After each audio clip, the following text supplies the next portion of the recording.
때는 2008년 1월 17일 오후 1시 30분경에 광주의 한 아파트에서 다급한 신고 전화가 한 통 걸려옵니다. 혼자 사는 할아버지인데 돌아가신 것 같아요. 그냥 피로 집안이 아주 난장판이거든요. 빨리 와주세요. 신고자는 누구였습니까? 지역 복지관의 도우미였습니다. 집주인인 할아버님은 홀로 사는 67세 어르신이었고요. 노인 돌봄 서비스를 받고 있어서 일주일에 2번 정도 신고자인 도우미가 정기적으로 방문을 해왔는데 이날 예상치 못한 현장을 목격하게 된 상황이었습니다. 신고자의 얘기로는 평소 할아버지가 문단속을 철저히 하시는 분인데 그날따라 현관문이 조금 열려 있었다고 했습니다. 강제로 개방한 흔적이 없어서 면식범일 가능성이 있겠다는 생각을 하면서 집 안에 들어갔는데요. 만약 피해자와 범인이 아는 사이라면 대체 왜 이렇게까지 했을까 싶을 정도로 현장 상황이 끔찍했습니다. 거실이 온통 피투성이인데다 집 안에 있던 물건들이 마구 던져져 다 깨져 있는 게 범인과 몸싸움이 상당했던 걸로 보였습니다. 원풍기에 피해자의 혈흔이 묻어 있었는데 목이 부러져 있을 정도였으니까요. 어머. 무엇보다 거실 한가운데에 할아버지가 천장을 향해 반드시 누워 계셨는데 하의가 속에까지 모두 벗겨진 나체 상태인 겁니다. 얼굴 위에 밥상이 펼쳐져 있었고요. 그렇죠. 주방에서 할아버지의 피 묻은 바지와 속옷을 발견할 수 있었습니다. 아마 범인이 범행을 끝낸 후에 피해자의 하의를 모두 다 벗겨놓고 간 걸로 추정됐습니다. 아유. 근데 밥상은 맞춰지지가 않더라고요. 네. 범인이 일부러 피해자 얼굴 위에 펴놓고 간 건지 아니면 할아버지가 공격을 피하다가 밥상 아래로 들어간 건지 현장만 보고 파악하기가 어려웠습니다. 게다가 이제 할아버지의 얼굴 위에 펼쳐져 있던 그 밥상을 조심스럽게 치운 형사님은 그 할아버지의 상흔을 보고 또 한 번 놀라게 됩니다. 그러면 자창이 엄청 많았나 보네요. 잔했나 보다. 잔인하고. 네. 흉기에 찔린 흔적은 전혀 보이지 않았다고 해요. 네? 칼자국이 없었단 얘기예요? 할아버지는 오로지 폭행으로만 사망한 것으로 추정이 된 거죠.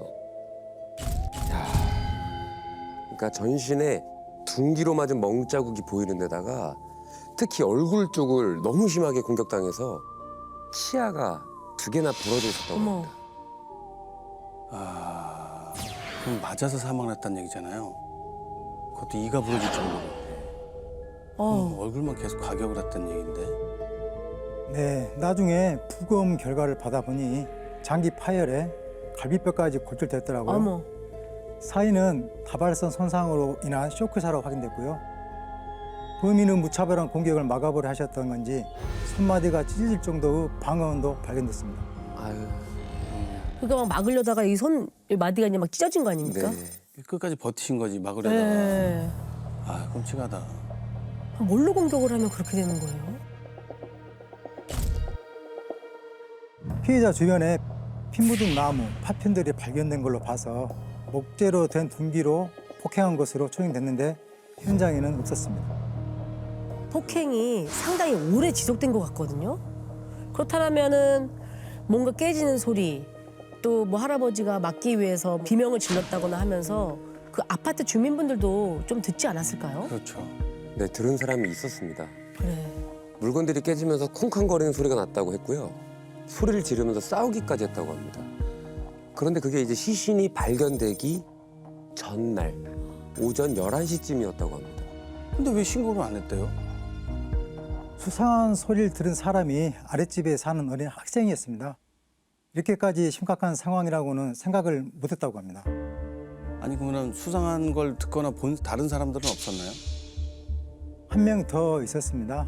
피해자 바로 옆집에 사는 주민이었는데요. 전날 오후 1시쯤 외출하려고 나왔는데 할아버지 집 현관문이 살짝 열려 있었다고 했습니다. 집안에서 남자 목소리가 들려서 할아버지가 계신 줄 알았다고 했고요. 30분 후쯤 다시 돌아왔을 때도 문이 열려있긴 했는데 이때는 아무 소리도 듣지를 못했다고 하더라고요. 그러면 아까 그 아래층에 사는 어린 학생이 오전 11시쯤에 위에서 큰 소리가 나는 걸 들었다고 했고 남자의 목소리가 나갈 때 들렸다고 했잖아요. 오후 1시까지. 그러면 2시간가량은 머물렀다는 얘기일 수 집에 있겠네요. 있었다는 얘기죠. 예. 아니면 2시간 정도 있었다면 증거를 인멸하려고 그렇게 있었을 그랬을 수도 있죠. 예. 그렇다면 범인이 그 시간 동안에 머물면서 범행의 흔적을 싹 지우고 나갔을까요? 그런 것도 아니었습니다. 범인이 피우고 간 걸로 보이는 담배꽁초와 가래침들이 집안 곳곳에서 발견돼서 DNA를 채취했습니다. CCTV는 없었나요? 그 시간대 아파트를 드나든 수상한 사람 같은 거 있지 않습니까?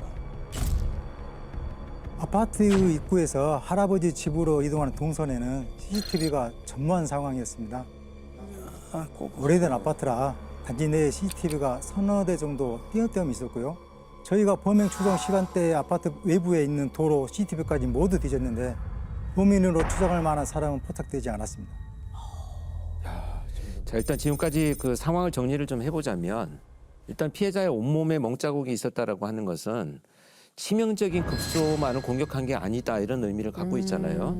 피해자가 공격을 받으면서 바로 사망하지 않았을 것이다 이렇게 추정이 되고요. 그런 과정에서도 오랜 동안 시간을 두고 그 범행 현장에 머물렀다라고 하는 것은 그 피해자가 끝까지 사망하는 것을 내가 확인하겠다 이런 어떤 의미를 갖고 있지 않나라고 추정이 됩니다. 그것도 참 잔인하다. 숨을 거둔 걸 끝까지 확인했다. 그렇죠. 예.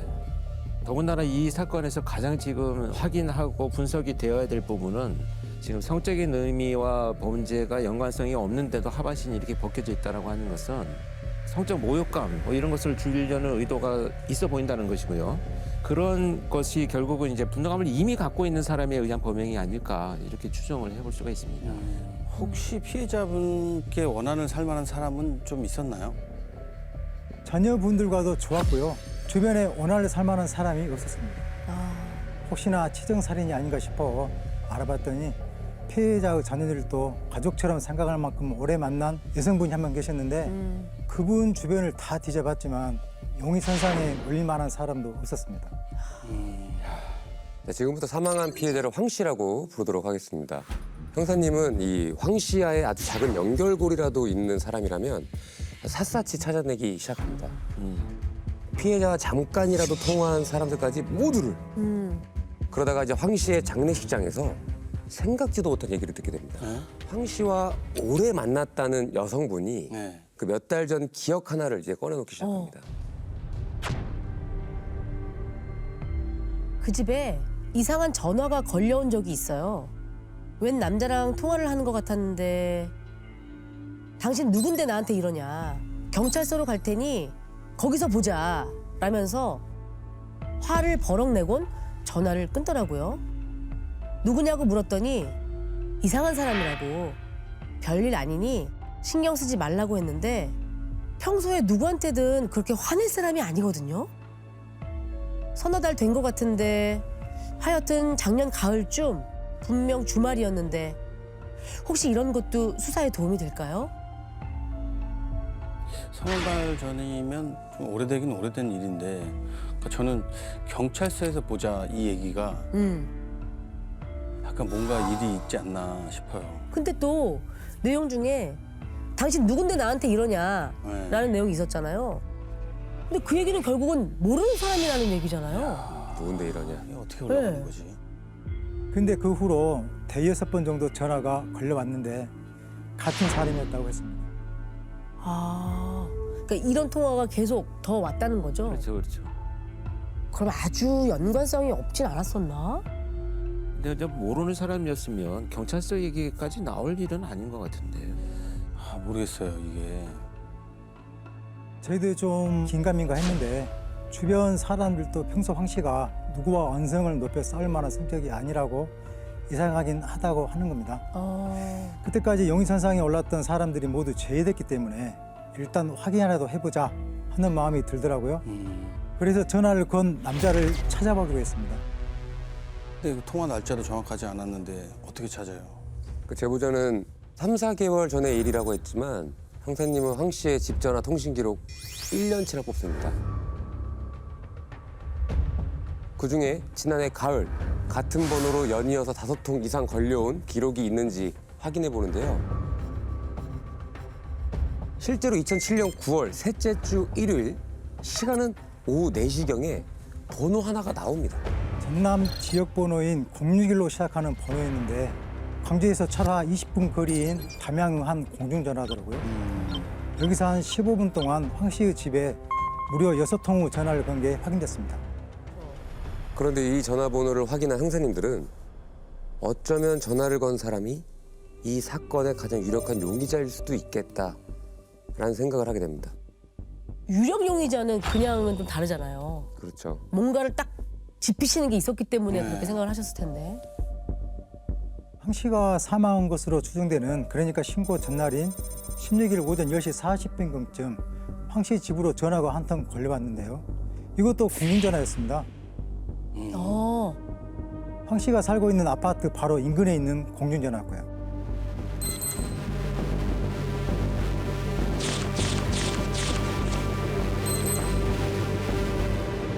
용육이라서 이제 글로 온 거죠. 바로 인근에서. 그렇죠.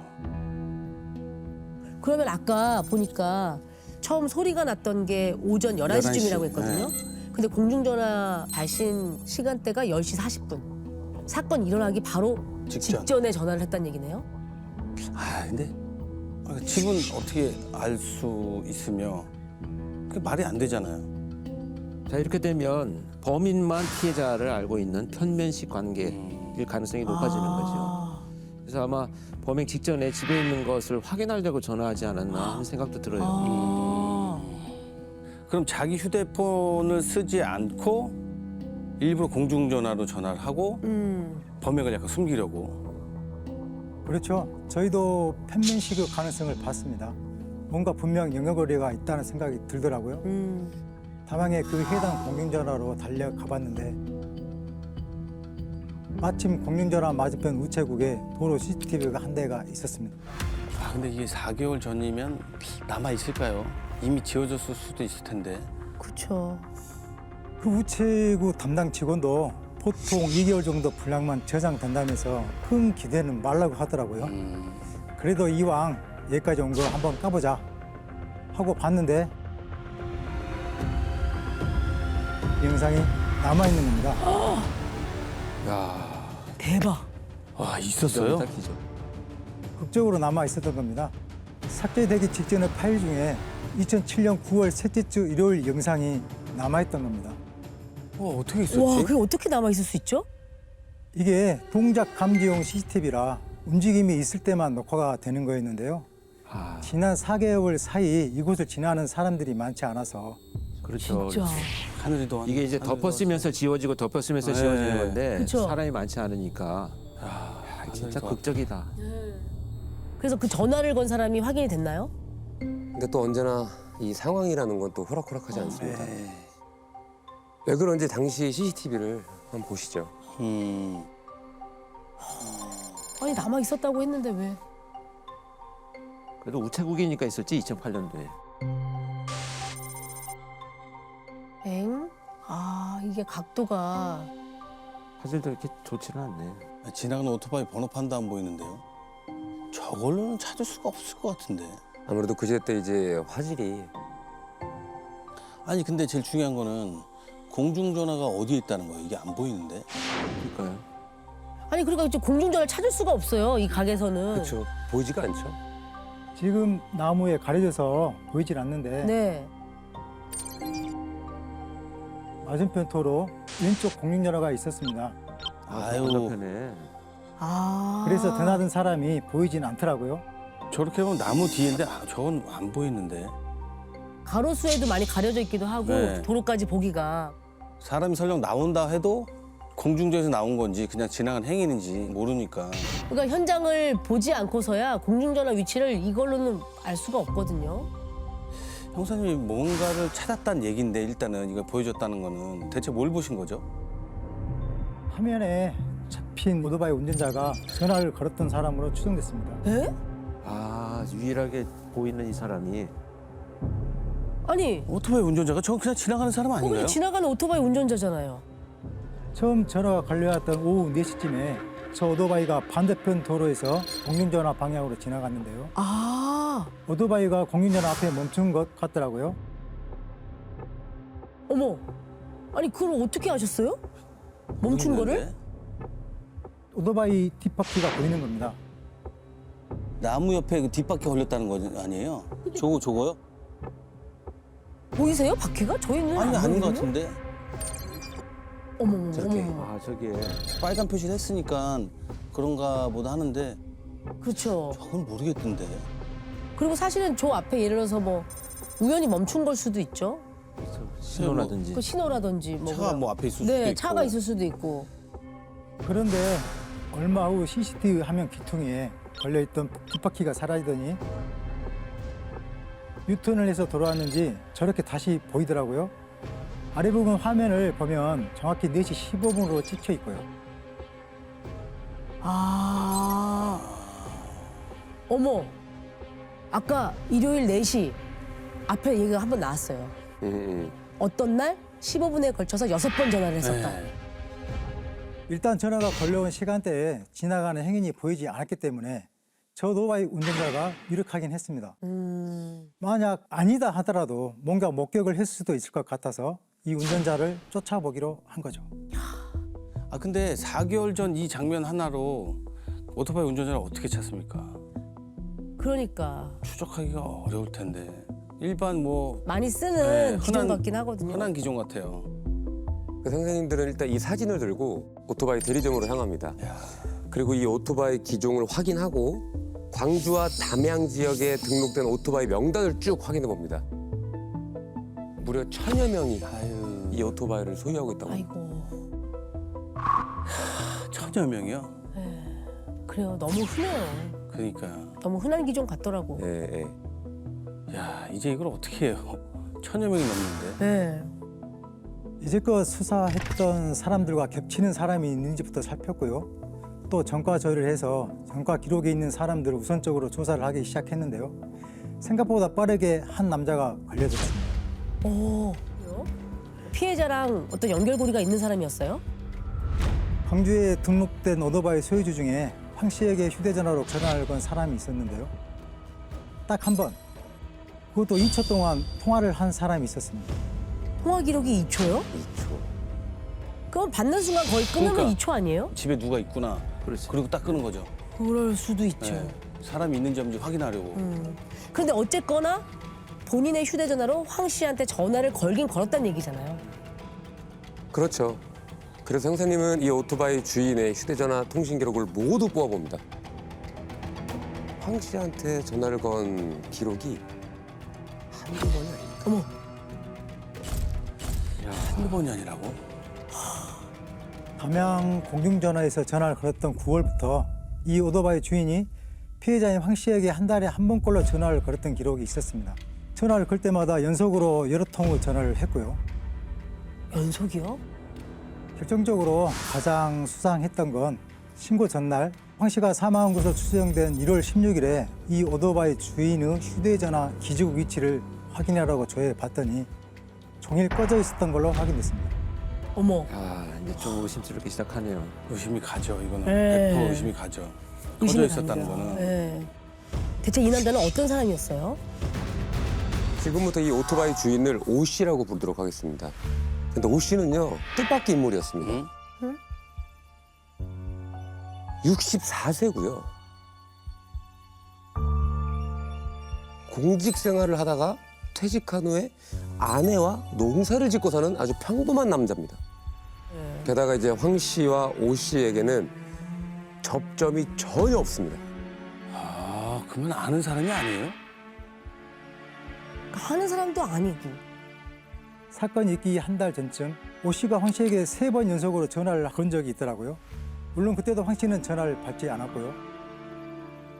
근데 그날 황 씨와 전화 연결에 실패한 오 씨가 곧바로 누군가에게 전화를 걸고 한참 동안 통화한 기록이 있는 겁니다. 아,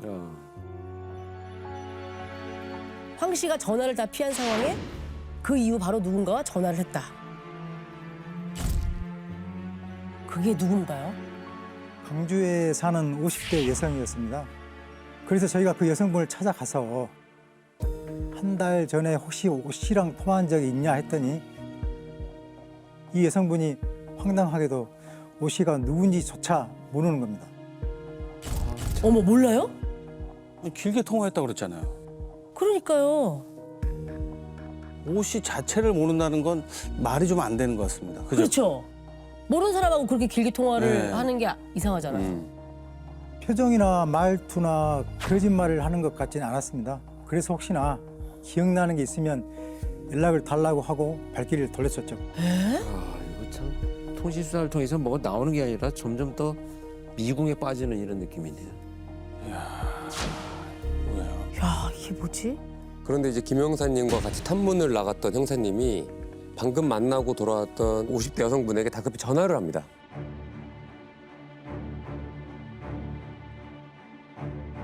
혹시 김정미 씨라는 분을 아세요? 새로운 이름이네요. 김정미 김정미? 씨도 왜 나오는 거죠? 김정미 씨가 누군데요? 오 씨의 아내였습니다. 오 씨 아내? 아내? 그러니까 지금 우리가 용의자로 추적하고 있는 그 오토바이 탄 사내 오 씨의 아내? 네, 오 씨 아내와 그 여성분이 나이대가 비슷해서 혹시 오 씨의 아내를 알고 있지 않을까 해서 물어본 건데요. 놀랍게도 그 여성분이 오 씨 아내의 친구라고 하는 겁니다. 어머, 아, 와 처음으로 지금 연결고리가 나왔어요. 네네네.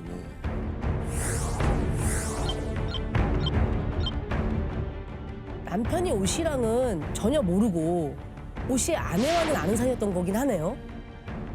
네, 그래서 그 여성한테 아까 말한 오 씨가 정미 씨의 남편이라고 했더니 그 여성분이 할 말 있다며 저희한테 빨리 와보라고 했습니다.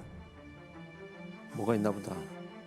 그래서 이제 사건의 실마리는 생각지도 못한 곳에서 이제 풀리기 시작합니다. 네. 그날 이제 오 씨 아내의 친구가 이런 말을 합니다. 그날 정미 남편이 갑자기 날 찾아오겠다고 하더라고요. 뭘 확인할 게 있다면서요. 친구 남편이니까 몇 번 본 적은 있지만 친구도 없이 혼자서 절 찾아오겠다고 하니까 황당하기도 하고 무섭기도 해서 안 오셨으면 좋겠다고 좋게 얘기를 하는데 전화를 안 끊는 거예요. 결국엔 집까지 찾아와서 한다는 소리가 웬 남자 사진을 한 장 탁 내밀면서 거짓말 하지 말고 똑똑히 봐라. 자기 와이프랑 만나고 있는 남자 아니냐며 막 따지더라고요. 정미한테 무슨 남자가 있냐. 뭔가 단단히 오해를 하고 계신 것 같다고 했더니 이것들이 한 통 속으로 날 속인다. 라면서 싹 다 고소할 거다. 라고 소리를 지르고 가버렸어요. 근데 어떻게 된 일인지 그 후로 정미가 연락이 안 되더라고요. 혹시 무슨 일이라도 생긴 건 아니겠죠, 형사님? 이게 뭐야. 오 씨가 아내 외도를 약간 의심하고 있어요. 의심하고 있었던 것 같아요. 근데 혹시 그 사진의 주인공이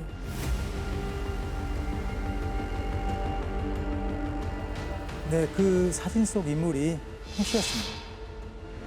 오 씨 아내의 지인들 그 누구도 외도에 대한 얘기는 꺼내지 않았습니다. 피해자인 황 씨와도 아무런 연결고리가 없었고요. 오 씨 아내와 피해자가 서로 주고받은 통화 기록조차도 없었습니다. 통화 한 번 안 한 사이라고요? 오 씨의 이러한 의심은 꽤 오래된 것 같았습니다. 최근엔 아는 사람이 없는 아무도 모르는 곳으로 가서 아내랑 집을 짓고 살아야겠다는 얘기까지 하고 다녔다고 합니다. 형사님은 이제 오 씨를 1억 용의자로 보고요. 그의 행방부터 이제 추적합니다. 오 씨는 광주를 떠나서 땅끝마을의 해남으로 아내와 함께 이미 이사를 간 상황이었습니다. 어머. 땅끝마을.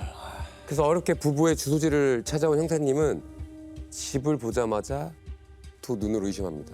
왜요?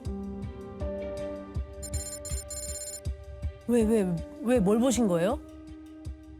주소지를 갔더니 허허 벌판의 간척지가 쭉 펼쳐져 있는데 그 한가운데에 왜 움막 한 채가 떨렁 있는 겁니다.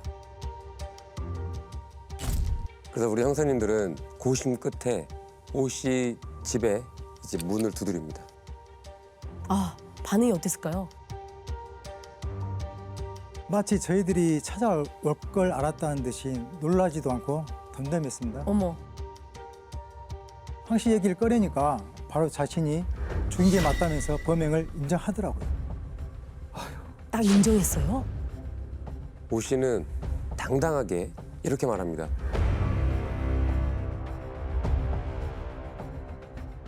죽어야 할 놈을 죽인 건데 뭐가 잘못됐어? 난 우리 가정을 파탄낸 사람을 응징한 것뿐이야. 아내가 외도를 했다라는 정말 명확한 뭐 증거라도 갖고 있었던 거예요? 증거라고는 집에서 우연히 발견한 황씨의 명함 한 장뿐이었습니다. 명함이요? 참 기가 막혀. 명함이요? 명함 한 장? 야, 그러면은 세상 사람 다 죽어야 돼요. 왜냐면 명함은 서로 자기의 신분을 비즈니스 때문에 비즈니스 때문에 주고받죠. 주고받고. 예. 야, 말도 안 되죠, 이건. 그게 어떻게? 그러니까 명함이 어떻게 외도의 증거가 돼요? 전부터 아내가 밤에 누군가와 몰래 숨어서 통화를 하고 밤늦게 다녀서 바람을 핀다는 심정이 있었는데 어느 날 집에서 웬 남자의 명함이 있었다는 겁니다. 오 씨를 체포한 후에 오 씨의 아내도 참고인 조사를 받았습니다. 아내분은 가슴을 치면서 억울하다고 분통을 터뜨립니다. 아니 남편이 언젠가부터 명함 한 장을 갖고 와서는 알지도 못하는 이름을 들먹거리면서 계속 이렇게 불륜관계로 몰아세웠다고 합니다. 근데 그럼 모르는데 그 명함은 어쩌다 집에서 나온 거죠? 아내분이 친구들한테 이 상황을 얘기했더니 오래전 우연히 지인을 통해서 받았던 명함이었던 걸로 추정됐다고 합니다. 야, 이거는 너무 험하다. 아, 이게 뭐야. 너무 험한데? 그래서 남편에게 설명을 했는데도 남편이 도무지 믿질 않더랍니다. 이렇게 아내를 의심하기 시작한 건 2년 전부터였다고 했고요. 아내는 항상 해명하고 살기 바빴다며 우셨습니다. 아, 소위 이걸 부정망상이라고 하는데요. 상대방이 배우자가 부정을 일으킨다라고 하는 망상 속에 살아가는 이런 사람 부정망상 이렇게 표현을 하는데 소위 뭐 의처증, 의부증 이렇게 나타나기도 하죠. 지금 명함이 있다라고 하는 것 그걸 가지고 하나의 어떤 단서를 가지고 확신을 가지게 되는 이런 편집증적 성격 장애가 굉장히 위험한 증상으로 나타나기도 합니다. 자기만의 생각을 갖고 있는 자기는 거예요. 떳떳한 행위를 했다라고 떳떳하니까. 믿고 있으니까. 그 망상 장애예요, 그냥 망상 장애. 그 질환이나 질병. 그래서 우리가 치료를 반드시 받아야 되는. 오 씨는 급기야 그 움막 있지 않습니까? 네. 아내를 가둬둡니다. 아유, 그렇게 또 아내를 계속 의심하고 추궁해 왔고요. 결국 참지 못한 아내가 도망치듯 자식의 집으로 몸을 피했는데 그래도 이게 화근이 된 거죠. 오 씨는 또 아내가 황 씨에게 한 걸로 오해를 한 거예요. 수사 내내 저희가 아내와 황 씨는 외도를 한 적이 없다. 둘은 아무 사이가 아니다. 계속 이렇게 설명을 했는데도 오 씨는 조사가 끝날 때까지 두 사람이 불륜관계라고 굳게 믿었습니다. 네, 아유. 그럴 거예요 아마. 그러면은 오 씨 아내가 남편을 피해서 자식 집으로 간 날이 딱 범행 날인가요? 네, 집에서 나무로 된 지팡이를 하나 챙겨갔고요. 곧장 황 씨의 집으로 가서 말다툼을 벌이다 황 씨가 외도를 부인하자 의식이 잃을 때까지 무차별로 찍어 내리쳤다고 했습니다. 아휴, 그리고 아내랑 관계를 나눴다는 생각에 화가 나 속옷까지 모두 벗기고 현장을 떠났다고 합니다. 아유, 너무 억울한 죽음이다 이거. 너무 억울하고 막 내가 분통이 터져요 지금. 그 밥상은 그 오 씨가 황 씨를 보기 싫어서 밥상으로 덮어놓고 한 거예요, 설마? 그건 아니었습니다. 피해자가 공격을 피하다가 상 밑으로 들어가 숨은 거라고 했습니다. 야, 너무 황당하다 이거는 말이 안 돼. 너무 억울하다 진짜. 이거는 뭐, 이걸 재판에서 어떻게 받아들였는지도 저는 너무 네. 궁금해요. 재판 결과는 어떻게 나왔습니까? 1심에서는 12년을 선고했는데요. 항소심에서 2년이 또 감형이 되어서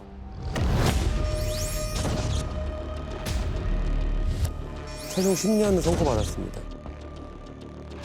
야,